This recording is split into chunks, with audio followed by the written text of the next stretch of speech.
누가복음 2장 1절에서 7절까지 말씀을 저랑 한 절씩 교독을 하시겠습니다. 그때 가이사 아구스도가 영을 내려 천하로 다 호적하라 하였으니 이 호적은 구레노가 수리아 총독이 되었을 때 처음 한 것이라. 모든 사람이 호적하러 각각 고향으로 돌아가매 요셉도 다윗의 집 족속이므로 갈릴리 나사렛 동네에서 유대를 향하여 베들레헴이라 하는 다윗의 동네로 그의 약혼한 마리아와 함께 호적하러 올라가니 마리아가 이미 잉태하였더라. 거기 있을 때 해산할 날이 차서 7절 다 같이요. 첫 아들을 낳아 강보로 싸서 구위에 뉘었으니 이는 여관에 있을 곳이 없음이려라. 아멘. 우리가 이제 국가에서 어떤 국가적으로 단체도 그렇고 이게 어떤 지도자를 뽑는 일들이 있을 때 한국에서 특별히 많이 사용하는 표현이 있습니다. 그게 뭐냐면 이분은 하늘에서 내려진 분입니다. 이런 표현을 이따금 쓰는 경우가 있어요. 최근에도 또 그런 표현을 써가지고 좀 논란이 되기도 했는데요. 실제로 예전에 그 대통령 선거할 때 어떤 대통령 선거랑 관계해가지고 어떤 학자가 TV 나와가지고 인터뷰를 하면서 그때 후보로 이렇게 여당 후보로 기억하는데 여당 후보로 나오신 분을 갖다가 뭐라고 표현했냐면 이분은 하늘에서 내린 분이다. 이렇게 표현을 했어요. 근데 이제 언뜻 들으면 굉장히 좋은 평가 같은데 정작 그런 표현을 들은 당사자도 그렇고 그 후보자를 낸 정당에서도 굉장히 난색을 표현했습니다. 그 이유는 뭐냐면 실제로 자기 당 후보가 가진 이미지 또는 그 당이 자기 후보를 이렇게 보여주고 싶은 이미지하고는 굉장히 맞지 않은 표현이었기 때문에 그래요. 그래서 또 얼마 있다가 그 당에 속한 국회의원이 나와가지고 이제 그 라디오 방송국에서 인터뷰하면서 자기 당 대통령은 하늘에서 내려준 분이 아니라 땅에서 자라난 사람이다. 또 이렇게 얘기를 하기도 했습니다. 한국에서 유독 그런 표현을 많이 쓰는 것 같아요. 그래서 뭐 이제 하늘에서 내린 사람, 땅에서 내린 사람 이런 표현을 요즘은 어떻게 또 표현하냐면 금수저를 물고 태어났다, 흙수저를 물고 태어났다. 요즘 또 그렇게 표현을 많이 하죠. 그래서 어떤 사람은 태어날 때 금수저를 물고 태어나서 모든 것을 다 갖춘 그런 집안에서 태어났던 표현을 쓰기도 하고 나는 흙수저를 물고 태어나서 또 아무것도 없는 집안에서 태어났어. 뭐 이렇게 얘기를 하기도 많이 합니다. 특별히 이제 그런 표현을 쓰는 이유는 실제적으로 요즘 삶이라고 하는 게 점점점 태어난 배경, 출생 배경이 굉장히 중요해지는 시대가 점점 되어가기 때문에 그렇습니다. 옛날에는 개천에서 용이 나는 경우가 굉장히 많이 있었죠. 근데 지금은 개천에서 용이 나는 것을 거의 한국 사회에서 기대하기가 힘듭니다. 사회 구조 자체가 그렇게 바뀌어 있어가지고 돈 많이 있고 정말로 가진 것이 많은 부모 밑에서 태어나면 미래도 잘 되고 그렇지 않은 경우는 굉장히 삶이 힘들어지는 것이 계속 유지되고 이런 게 참 많이 있죠. 오늘 본문에 보시면 이제 그런 어떤 대표적인 금수저와 대표적인 흙수저 두 사람이 극단적으로 비교되어 가지고 오늘 본문에 등장하고 있는 것을 볼 수 있는데 한 사람은 누구냐면 로마 제국의 초대 황제였던 가이사 아구스토입니다. 그리고 또 한 사람은 누구냐면 태어날 때부터 몸을 누일 곳이 없어가지고 방한칸이 없어가지고 결국은 외양간 구유에서 태어나신 예수 그리스도입니다. 오늘 본문 1절과 2절에 보시면 이렇게 이제 시작을 합니다. 그때 가이사 아구스토가 영을 내려 천하로 다 호적하라 하였으니 이 호적은 구레노가 수리아 총독이 되었을 때 처음 한 것이라 이렇게 시작을 하고 있는데요. 여기서 가이사 아구스토 황제라고 하는 사람은 누구냐면 로마 제국이 제국으로 성장하는데 결정적인 어떤 기초를 낳았던 줄리어스 시저라고 하는 사람의 양아들입니다. 근데 이제 양아들이었지만 그 당시 최고의 권력가였던 줄리어스 시저의 집안에서 이렇게 태어난 사람이 바로 이 아구스토라고 하는 사람이에요.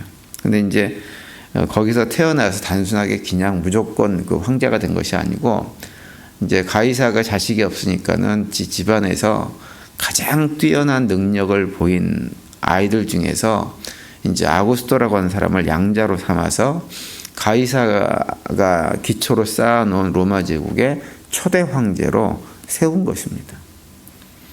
근데 이 양자로 태어나서 이렇게 가이사에 의해서 이제 초대 황제로 세워진 이 아구스토 황제가 그 41년간, 그러니까는 기원전 27년부터 기원 후 14년까지 굉장히 오랫동안 그 황제로 지위를 하면서 가이사가 시저가 이렇게 그 기초를 쌓아놨던 그 로마 제국을 완전히 제국의 형태로 완성시킨 역할을 갖다가 이 아구스토가 하게 되어지죠.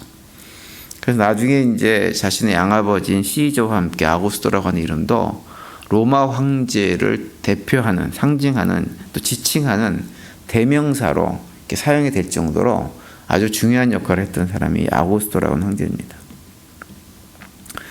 그런데 이제 그런 아구스토 황제와 달리 예수님은 우리가 잘 아는 대로 로마 제국의 가장 변방에 속한 팔레스타인 지역에서 흑수저 가운데서도 흑수저로 태어나신 분이 우리 예수님이세요. 잘 알고 있는 대로 누울 방 한 칸, 태어날 때 누울 방 한 칸이 없었어요. 그래서 요즘식으로 얘기하면 요람은 생각하지도 못하고 말 구유에 먹이통이죠. 먹이통에다가 이렇게 뉘어서 가장 낮고 천한 모습으로 이 세상에 오신 분이 바로 우리 예수님입니다. 오늘 보면 7절에 보면 그 내용이 나오죠. 첫 아들을 낳아 강보로 싸서 구유에 뉘었으니 이는 여관에 있을 곳이 없음이라, 이렇게 말씀을 하고 있어요. 우리 예수님은 만왕의 왕이시고 하나님이시고 그런 모습으로 그런 분이 세상에 오신 것입니다. 그러면 사실은 우리가 기대할 때는 정말 왕다운 모습으로 이 세상에 오셔야 되는데 그런 왕의 모습하고는 전혀 관계없이 이 세상에 오셨어요. 누울 곳도 없이, 아무도 관심 갖지 않고, 아무도 박수치지 않고, 환호하지 않는 모습으로 이 땅에 그냥 오셨어요. 근데 오실 때만 그런 모습으로 오신 것이 아니라 나중에 성인이 되어서 삶을 사실 때도 본인 스스로 말씀하시기를 내가 머리 둘 곳조차 없다라고 말씀하실 정도로 누추하고 힘겨운 삶을 예수님은 사셨습니다. 그리고 결국은 아무런 죄를 찾아볼 수 없는 그런 분이 온갖 누명을 다 뒤집어 쓰고 십자가에서 죽음을 당해야 했습니다. 예수님은 그런 모습으로 세상에 오실 분도 아니고 그런 모습으로 사셔야 될 분도 아니세요. 하나님이시고 모든 영광과 권세를 다 가지고 있고 본인이 하시고자 하면 12왕 되는 천군 천사를 다 데리고 와가지고 예수님을 대적하는 모든 사람들을 제거하고 모든 나라를 통치할 수 있는 그런 분입니다. 근데 그런 분이신데 이 세상에 오실 때부터 가장 낮은 모습으로 보통 사람들은 경험하기조차 힘든 상황 속에서 이 세상에 오셨고 이 땅에서도 여러 가지 많은 고난과 어려움을 당하시다가 결국은 세상을 떠나신 분이 우리 예수님이세요. 근데 왜 그렇게 하셨느냐? 이유는 한 가지. 우리들을 구원하기 위해서 이 땅에 그런 모습으로 오셨고 우리들에게 밥이 되기 위해서 먹이통에 누우셨고 결국 우리들을 위해서 십자가에서 목숨을 잃어야 했던 분이 바로 예수님입니다. 그래서 빌립보서 2장에 보면 그 예수님에 대해서 이렇게 노래를 하죠. 2장 6절에서 8절까지. 그는 근본 하나님의 본체시나 하나님과 동등됨을 취할 것으로 여기지 아니하시고 오히려 자기를 비워 종의 형체를 가지사 사람들과 같이 되셨고 사람의 모양으로 나타나사 자기를 낮추시고 죽기까지 복종하셨으니 그 십자가에 죽으심이라. 우리가 너무나 잘 아는 노래입니다. 우리 그리스도인들은 바로 그 예수님을 따르는 사람들입니다.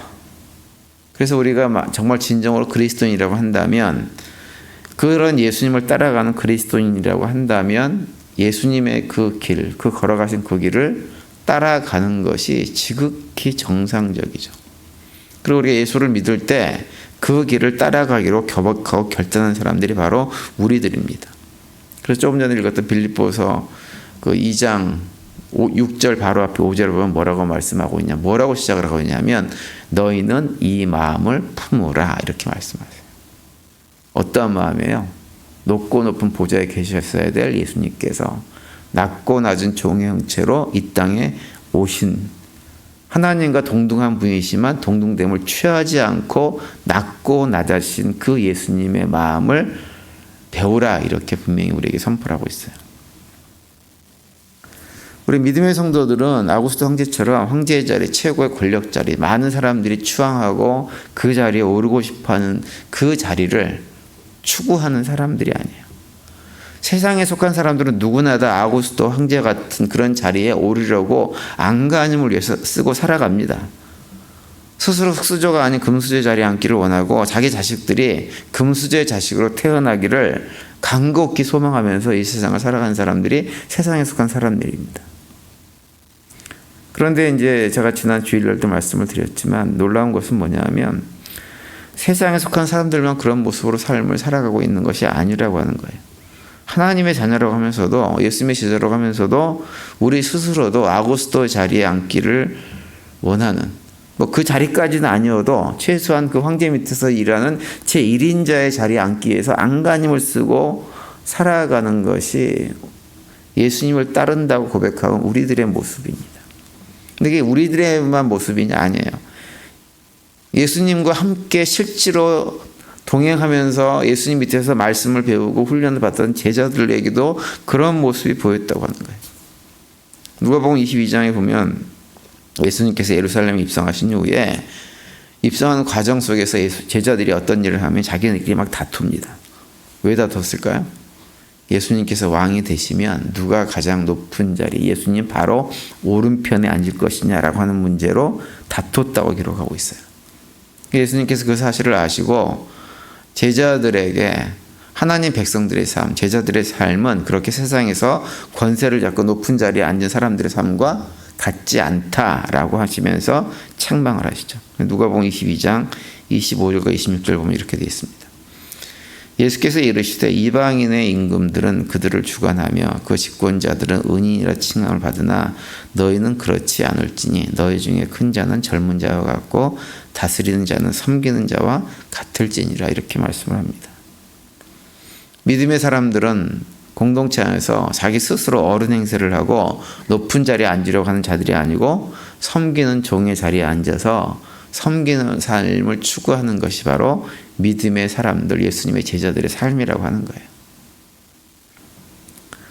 우리가 잘 아는 대로 예수님의 생애는 말구에서 시작을 해가지고 십자가에서 죽음으로 끝이 났습니다. 이 땅에서 한 번도 왕의 권좌에 앉아보신 적이 없고 그 자리를 탐해보신 적도 없어요. 우리는 그 예수님을 따라가는 사람들이에요. 성도들 공동체에서 우리가 어떤 직분을 맡게 되어지면 그 직분이 성도들을 위해 군림하는 자리가 아니라 낮은 자리에서 다른 성도들, 교회 공동체에 필요한 것들을 채우는 자들로 살아가는 것, 그것이 믿음의 성도들이 공동체 안에서 지도자 자리에서 어떤 직분을 가진 자들을 바라보는 시선이고, 그런 직분을 가진 모든 사람들이 가져야 될 왕의 마음 자세입니다. 왜 그러느냐? 왜 우리가 그렇게 해야 되느냐? 우리의 왕이신 예수님께서 바로 그러한 삶을 사셨고 예수님께서 그 자리에 계셨기 때문에 그렇습니다. 그래서 우리는 그 자리를 소망하고 우리도 마음에 품고 우리가 어떤 직분을 맡게 되어지면 그러한 삶을 살기로 마음의 결단을 하고 나아가야 되는 것입니다. 오늘 하루 지내시면서 우리 스스로 한번 돌아보시기 바랍니다. 나는 과연 주님께서 걸어가셨던 그 길을 함께 걸어가며 그 자리에 서 있으려고 하는 삶을 살고 있는가, 아니면 그 자리가 싫어서 끊임없이 높은 자리에 올라가려고 하는 그런 욕망에 끌려 사는 삶은 아닌가 한번 돌아보시기를 바랍니다. 특히 오늘 기도하시면서 그런 것들을 돌아보시고 그 가운데 우리의 삶이 자꾸 높아지려는 욕망에 끌려다니는 그런 노예적인 삶이 아니라 그런 욕망을 잘 다스려가지고 그런 욕망으로부터 참으로 자유함을 누리는 그런 삶을 살아갈 수 있는 우리 모두가 되시기를 간절히 바랍니다. 그래서 우리 모두도 예수님께서 서 계셨던 그 자리, 그 섬김의 자리에 서서 그러한 모습으로 살아가면서 주님과 동행하시면서 주님께 주신 참된 자유와 평강들을 누리며 살아가는 그런 복된 하루가 되시기를 간절히 축원을 드립니다.